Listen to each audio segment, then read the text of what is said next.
Olá, aterrorizados! Aqui é Angel Black trazendo mais histórias de terror para vocês.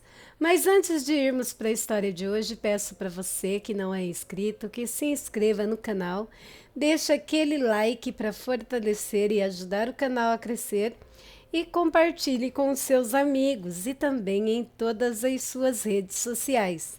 Agora, se você não gostar, compartilhe com os seus inimigos e se vingue deles. Também não deixem de estar ativando as notificações do canal, tocando o sininho das notificações. E aí você receberá em primeira mão o conteúdo do canal, assim que o mesmo chegar no YouTube. Recados dados, vamos dar prosseguimento com o vídeo contando a primeira história de hoje, que vem do grupo Amantes do Medo e foi publicado por nossa amiga Heloísa Gonzalez, administradora. Nome do relato: Os Amigos e o Lobisomem. Tudo aconteceu em 1991. Na época, nós éramos adolescentes, ainda mais esquisito que a média. Curtíamos metal, ocultismo e ficção de terror. Numa noite estávamos em um grupo de 5 pessoas na casa de um amigo, ouvindo o vinil do In Rock, do Deep Purple. Conversa vai, conversa vem, acabamos falando de monstros. Era pleno mês de julho, frio, céu aberto e com uma lua cheia monstruosa no céu. Todo mundo ali meio que acreditava no sobrenatural, mas do jeito descompromissado e irônico, típico de moleque. Já tínhamos feito brincadeira do copo, invadido o cemitério, tudo que gente esquisita e sem ter o que fazer, apronta. Eu era um dos mais curiosos, mas também muito folgado e chato. Hoje sou bem mais cético. E disse que se houvesse monstros mesmo, que preferia nunca ver um. Já esse meu amigo disse que queria mais era ver um, para provar se era real mesmo. Acabamos nos despedindo e indo embora. Era quase 2 horas da madrugada. Cheguei em casa e cama. Ah, importante mencionar, era sexta-feira. Sabadão seguinte, minha mãe veio me acordar às 8h30. Madrugada para quem tinha ido dormir tarde e era preguiçoso que nem eu. Telefone para mim? Estranhei. O que era? Pois era um dos meus amigos que estava aquela noite comigo. Com a voz tensa, o mesmo pediu para que eu fosse na casa dele. Fiquei bravo, é lógico. Era muito cedo e estava frio, mas ele falou que eu ia curtir. Falei para ele esperar na casa dele. Tomei banho, comi alguma coisa e lá foi eu. A mãe dele me detestava e a todos os outros amigos dele também. Abriu a porta na maior má vontade. Tava com uma cara ainda pior que a normal, mas na hora nem estranhei. Um outro amigo já estava no quarto dele, que tem uma janela na frente, assim, de frente para o quintal gigante da casa dele. Um terreno enorme, em parte concretado e em parte chão de terra, onde o pai dele plantava uma horta de verduras e ervas para tempero, além de umas 3 ou 4 árvores, laranjeiras, limoeiro, pé de pitanga. O sujeito nem deixou eu entrar no quarto. Perguntou se eu tinha tomado café e já me foi levando para a cozinha, que também fica de frente para o quintal. Aí ele me contou essa história maluca. Logo depois que nós saímos, ele foi se deitar. Nem deu para dormir e começou um alvoroço no quintal dele. Barulho de coisa sendo quebrada, de chão raspado, misturado com gritos e rugidos muito estranhos. Ele levantou de um pulo, correu para a cozinha que estava com a porta trancada. A mãe, o pai e a irmã dele já estavam acordados. O barulho não diminuía e os cachorros do bairro todo estavam latindo. Ele estava louco para abrir a porta ou uma janela, mas o pai e a mãe dele não deixaram. O alvoroço durou uns poucos minutos, mas parecia não acabar nunca. Quando terminou, ele quis sair, mas o pai não deixou. Claro que ninguém dormiu mais aquela noite. Passaram a madrugada de vigília. Até aí eu achei que era papo, conversa fiada, para me impressionar. Depois do papo da última noite, né? Mas a mãe dele deu umas olhadas para nós e resmungou algumas coisas que eu achei que confirmavam a história. A irmã mais nova dele estava dormindo, mas depois que acordou, confirmou tudo e parecia apavorada. Mas o que me deixou crente que o caso foi verídico foi o seguinte: o cara me levou no quintal e tudo tinha sentido. Buracos no chão, uma árvore toda arranhada, a outra quebrada no meio e o mais esquisito, sangue no chão de concreto e umas pegadas esquisitas na terra. Pareciam mesmo de bicho, mas eram enormes, maior do que o pé de um homem normal. Hoje não sei o que pensar disso tudo. Achei na época e até hoje que alguma coisa aconteceu naquela noite. Cachorros perdidos brigando, mas com força para quebrar uma árvore. Uma farsa feita pelo meu amigo, mas a família dele não ia entrar nessa. Sei lá, não acredito em monstro mais. Também não duvido da existência deles. Meus aterrorizados, é bem interessante, né? E complicado também. Amores, essa história é do grupo Amantes do Medo.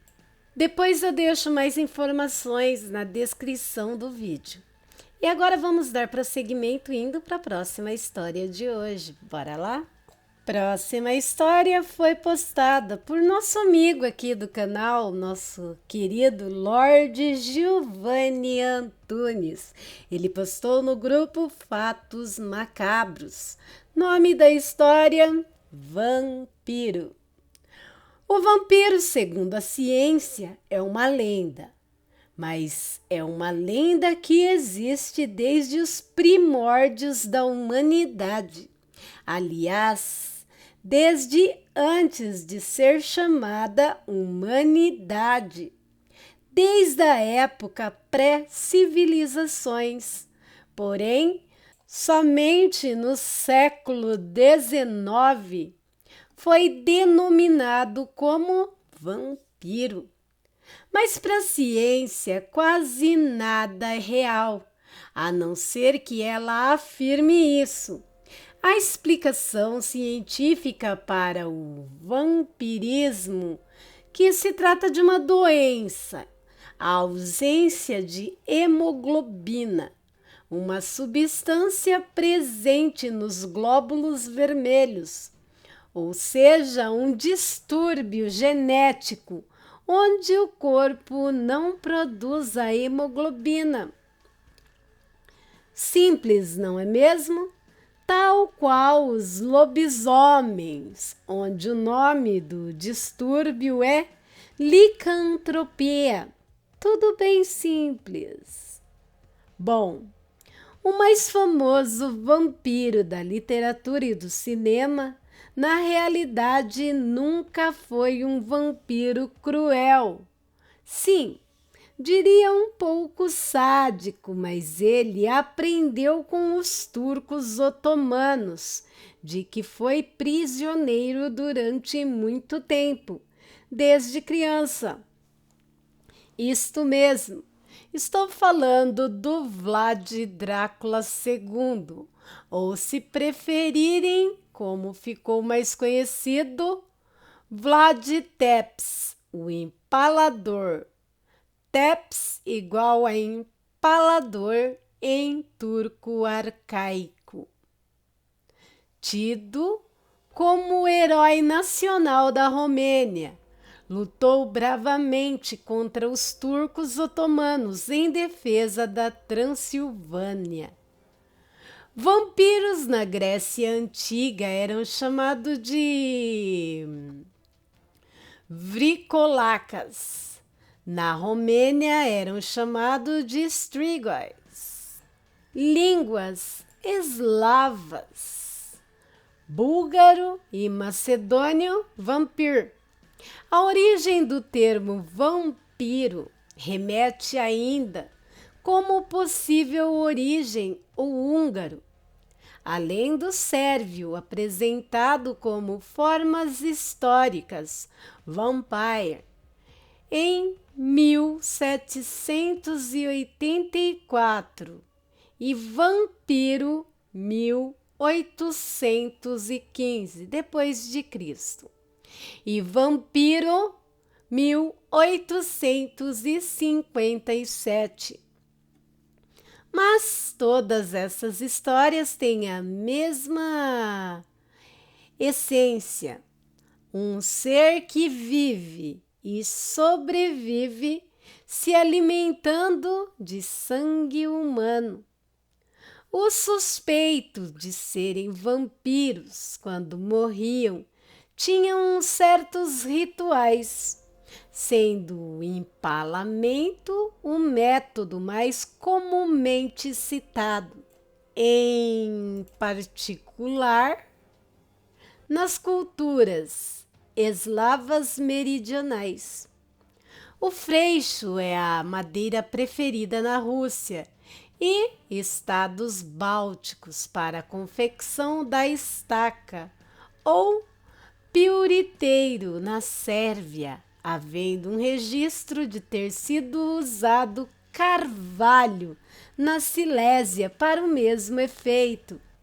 Vampiros em potencial são muitas vezes perfurados com estacas através do coração, embora na Rússia e na Alemanha o alvo fosse a boca e no nordeste da Sérvia o estômago. A perfuração da pele do peito era um método usado para esvaziar o vampiro inchado. Isto apresenta semelhanças com o hábito de enterrar objetos afiados como foice junto com os corpos, de modo a penetrarem a pele se o corpo inchasse o suficiente durante a transformação em morto-vivo.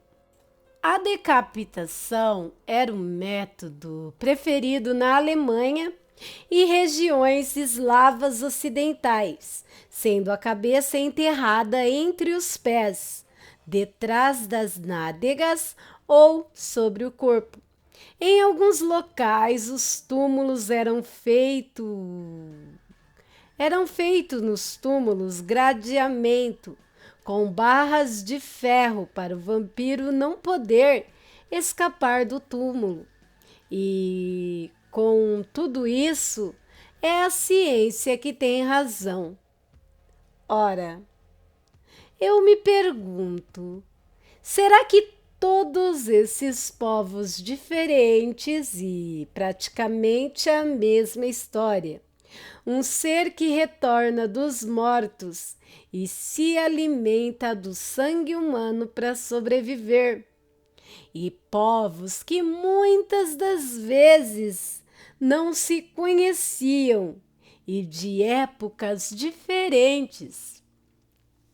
De onde eles tiraram essas histórias malucas? Para assustar crianças? Ou pessoas de intelecto inferior? Mas se for isso, então, mais ou menos 70% da população do passado eram de pessoas ignorantes.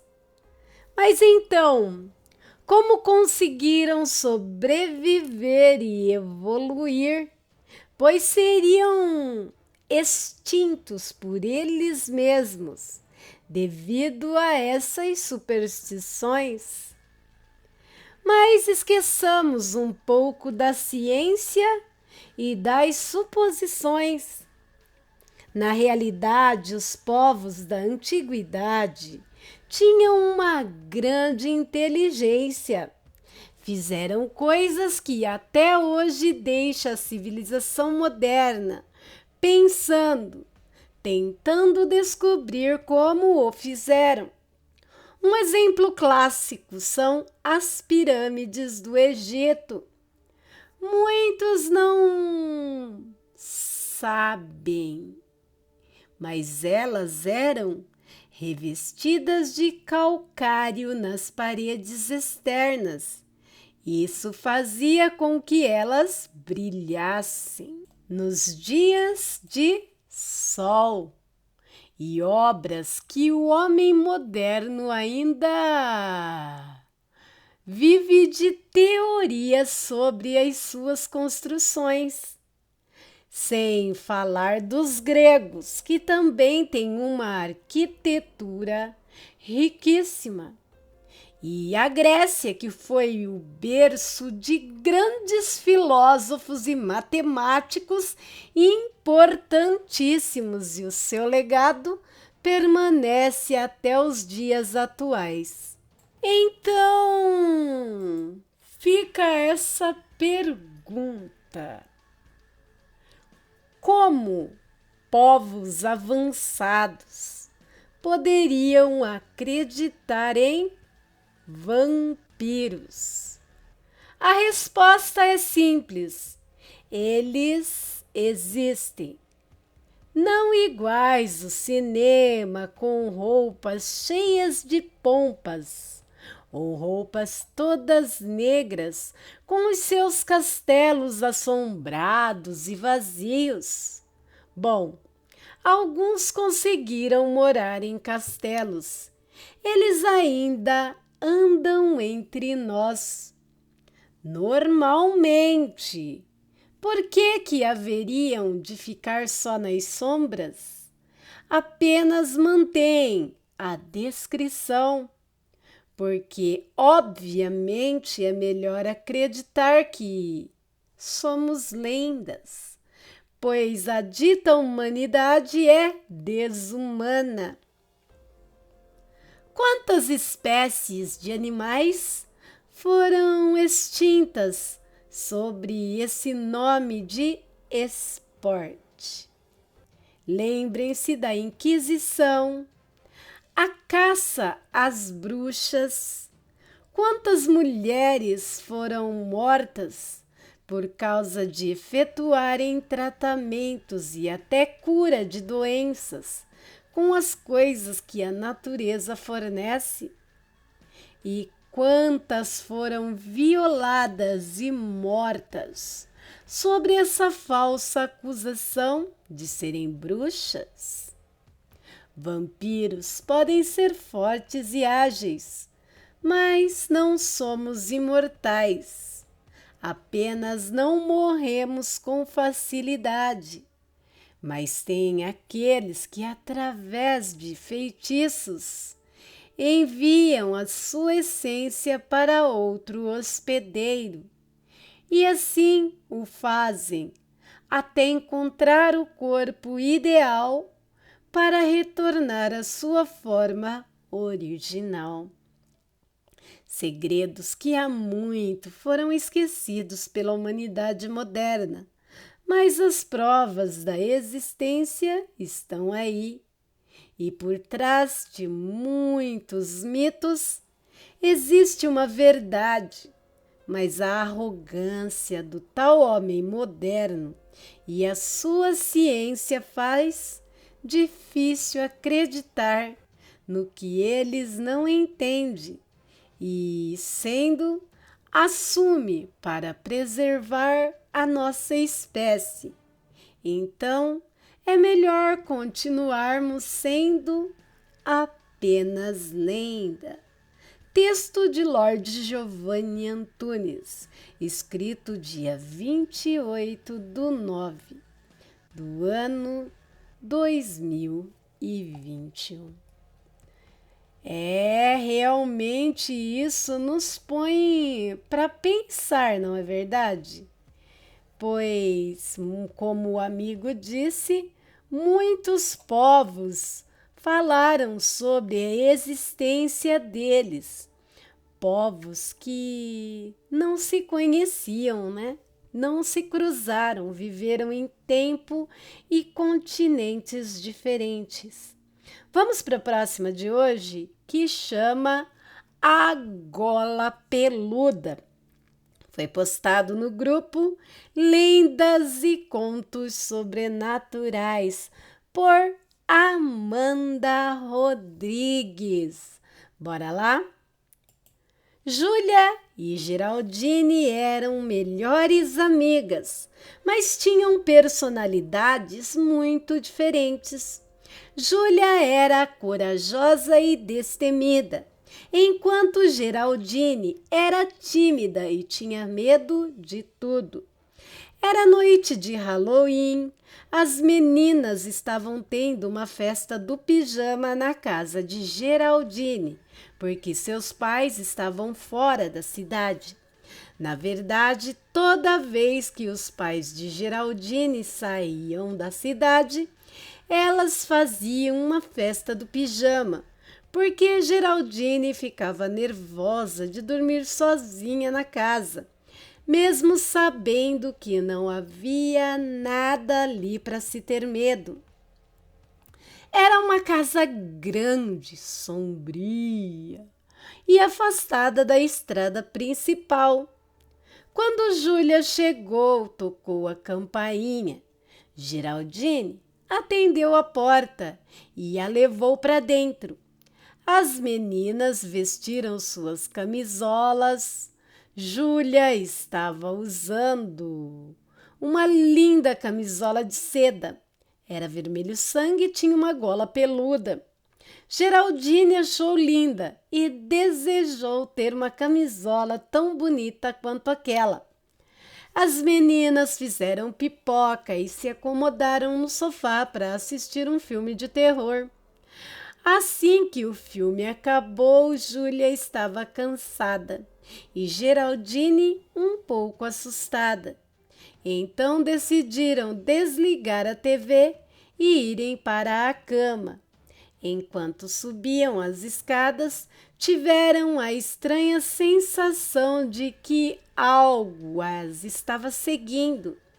Elas correram escada acima e bateram a porta do quarto. Então elas riram uma da outra por serem tão bobas. Passava um pouco da meia-noite. As duas meninas estavam deitadas na cama, conversando. De repente, elas ouviram um barulho fraco lá embaixo. Parecia que algo estava se movendo no andar térreo. Elas pararam de falar, se entreolharam com os olhos arregalados. Houve um silêncio desconfortável. Então elas ouviram o barulho novamente. O som era como dedos arranhando um quadro negro. Júlia se sentou na cama, ouvindo atentamente. Geraldine escondeu a cabeça sob as cobertas. É apenas um gato, Júlia sussurrou. Vou descer para ver. Não! Geraldine implorou. Por favor, não me deixe, Júlia. Não seja tão infantil, Júlia retrucou. Sempre que algo divertido acontece, você sente arrepios na espinha. Por favor, Geraldine choramingou. Se você está com tanto medo, eu vou trancar a porta por fora e levar a chave comigo. Júlia assegurou. Assim, ninguém poderá entrar. Espero que seja um ladrão. Eu vou dar a ele o maior susto de sua vida. Júlia saiu da cama e tateou até a porta no escuro. Ela saiu para o corredor e fechou a porta silenciosamente atrás dela. Geraldine ouviu enquanto ela girava a chave na fechadura. Ela ouviu os passos suaves de Júlia descendo as escadas. Então ela ouviu o barulho novamente. Parecia uma faca sendo afiada. Geraldine ficou deitada na escuridão com os lençóis sobre a cabeça. Ela estava doente de medo e tentando ficar quieta como um rato. Tudo o que ela podia ouvir era o silêncio da casa. Ela queria chamar por Júlia, mas não ousou sequer tentar. Geraldine esperou pelo que pareceu uma eternidade. Depois de um longo silêncio, ela ouviu o barulho novamente. Parecia estar se movendo, agora subindo as escadas e ficando cada vez mais alto. Então o barulho parou. Geraldine pensou ter ouvido alguém parado do outro lado da porta. Scratch, scratch, scratch. Ela ouviu a chave girar na fechadura e a porta se abrir. Júlia? Ela perguntou. Júlia, é você? Ela não conseguia ver nada na escuridão. Então ela estendeu as mãos. Ela estendeu a mão e sentiu uma camisola de seda macia.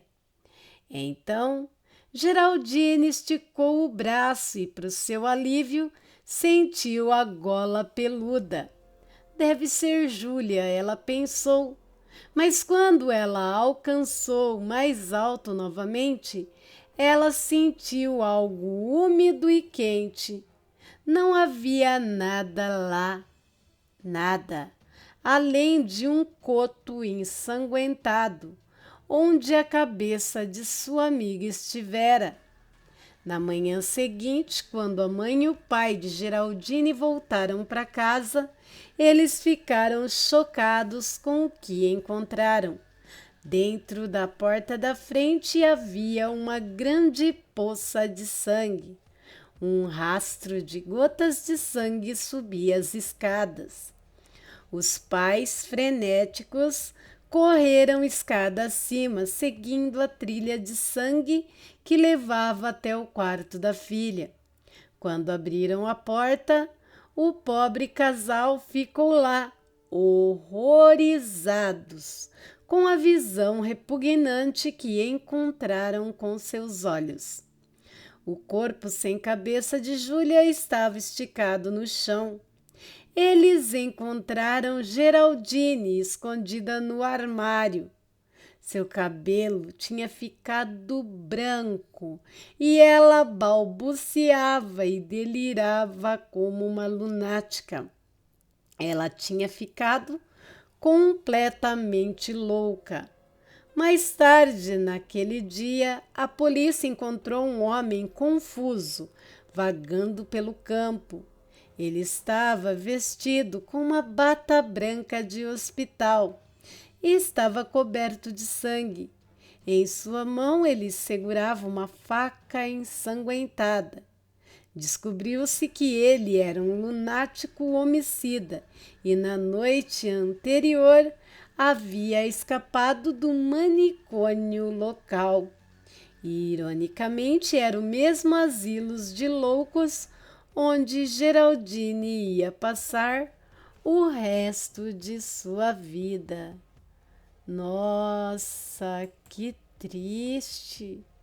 Fiquei com dó. E vocês, o que acharam, meus aterrorizados?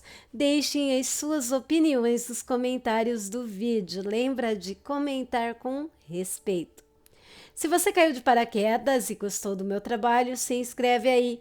Peço a todos que não saiam desse vídeo sem deixar o seu like, compartilhar o vídeo e se inscrever no canal. E também sem ativar os sininhos das notificações, né? Afinal, todos esses passos ajudam e muito o canal a se manter. Agora, se você quiser dar uma ajudinha financeira para o canal Angel Black Contos de Terror, você pode fazer isso pelo Superchat, Super Stickers, pelo Valeu e também via Pix. A chave do mesmo estará na descrição do vídeo e no primeiro comentário. E eu já deixo aqui a minha mais sincera gratidão. Se você tem um relato, um conto, uma história, uma experiência com o sobrenatural e queira compartilhar com os aterrorizados, mande para o meu e-mail, para o e-mail do canal, que é lusunjavermelha@gmail.com. Tudo em letrinhas minúsculas estará anexado na descrição do vídeo e também no primeiro comentário. Se não quer ser identificado, escreva isso no relato e eu garanto o seu anonimato, o anonimato seu e de todos os envolvidos no relato. Se quiser ter o seu relato transformado em conto por mim, escreva no relato e para mim será uma honra fazê-lo. E se você tem um conto, uma história, um relato e queira que eu narre aqui, divulgando a sua página, seu livro, seu grupo, seu vlog, para mim será uma honra também contar te dando os créditos. Afinal de contas, uma mão lava a outra. E na descrição do vídeo também tem muita coisa legal, vale a pena explorar, assim como as playlists do canal recheada de vídeo. Você pode também prestigiar os outros canais da Angel, inclusive hoje teve domingo com o Drácula no canal de cortes, corre que dá tempo de assistir ainda, beleza? E me sigam também nas outras redes sociais, afinal de contas é muito bom ter vocês comigo. Quero agradecer agora a todos os canais parceiros, grupos, páginas e vlogs que me ajudam na criação e divulgação do meu trabalho e quero agradecer também a todos vocês, meus aterrorizados, meus amores, meu clã e minha família. Muito obrigada por vocês existirem e fazerem parte da minha vida. Bem, por hoje é só. Fiquem com Deus e até o próximo vídeo. Eu amo vocês demais. Fui!